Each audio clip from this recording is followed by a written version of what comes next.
बऱ्याचशा वादळामुळे याच्यामुळे त्या शाळा बंद पडल्या म्हणजे आता शिवकडे दिलेलं एक वर्ष की जलचक्र वगैरे ज्या शाळा आहेत म्हणजे त्या बाजारामध्ये शाळा तुम्ही खेळाले मुलं झाडाखाली बसतात. आता या प्रगत जिल्ह्यामध्ये मुलं झाडाखाली बसणं ही काही फार चांगली गोष्ट नाही आहे. म्हणजे पहिली ते 7वीचा वर्ग झाडाखाली बसतोय. तर इथं आला विषय तरतुदी करा. मुक्ताई मंदिराचा विषय सांगितला मी बघा शब्दात 3-4 विषय समान वाटणी करा.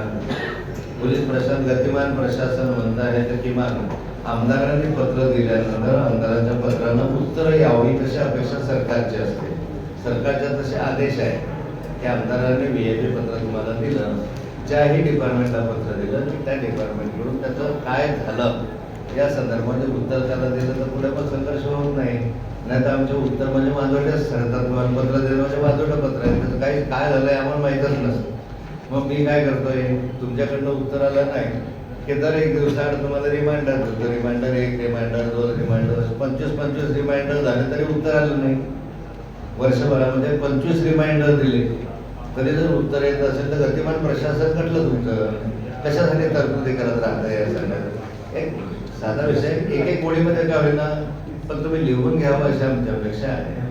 त्याच्यावर काय कारवाई करायची पालकमंत्री महोदय तुम्हाला निर्देश देतील नंतर.